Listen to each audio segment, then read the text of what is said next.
Okay, today's the day that we put the stop to overproduction. Welcome back to the channel, guys. I'm Hugh, Carnahan, the Kaizen Man, and today we have part 6 of our I Found $7 Million in Our Waste series. Today, you're gonna see a mutiny happen. And it happened because of the lack of management, being me, training people so they didn't understand what was going on. We'll let you see that, and then we'll see you towards the end. If you're walking around your area and you see just piles and piles of stuff, then there's a problem. And right now, we're freaking out. We're super behind on orders. And everyone's just continuing to do batch work. And the knee-jerk reaction is work overtime, keep doing it, just push forward. And that's the opposite of what you need to do. And that's the opposite of what we're gonna do. Right now, we're going to stop. We're gonna reconfigure this line where flow is possible. We hit a little bit of a snag. What happened was the workers did not understand what was going on or why it was going on. Word got to upper management above my head, and what ended up happening is 2/3 of the line was returned to batch work. That's going on over here on this side. This side over here is one piece flow. So I'm still allowed to run the experiment, but for fear of change, we were moved back to batch work.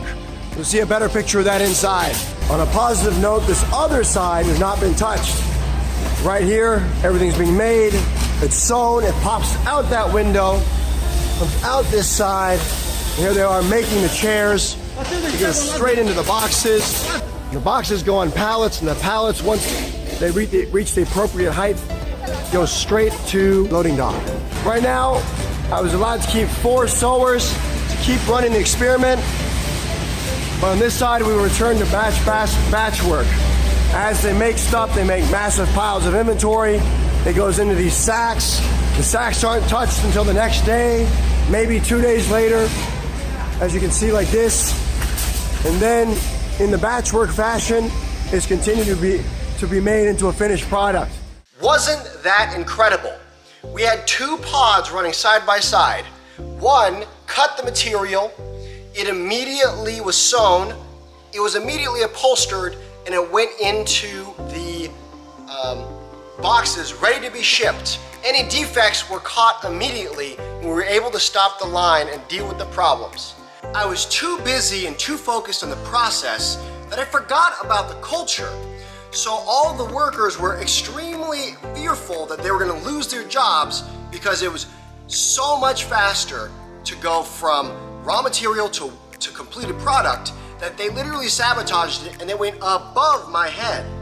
They did that because I left off the important part, training your people so they understand what's going on. They didn't realize that we weren't gonna cut people because that's the big fear of everyone.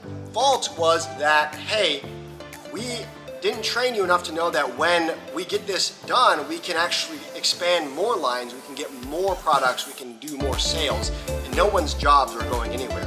But they didn't know that because I didn't train them well enough around that.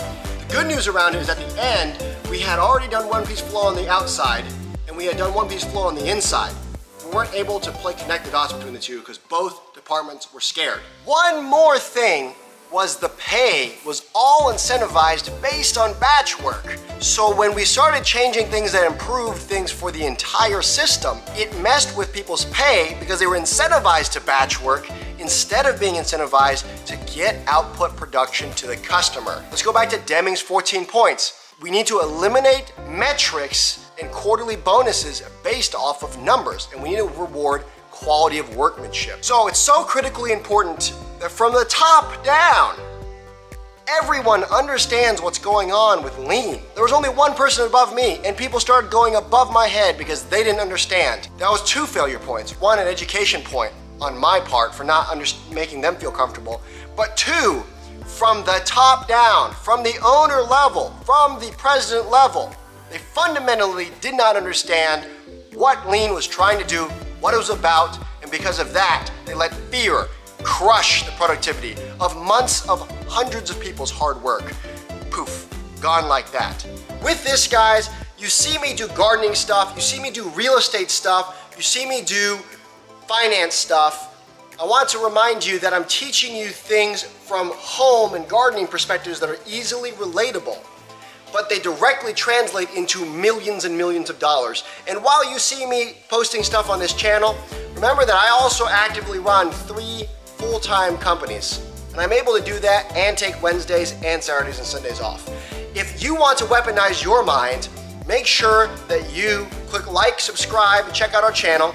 And also, if you're interested in learning more about lean or personal finance or real estate, you can go ahead and check the links below for some amazing books.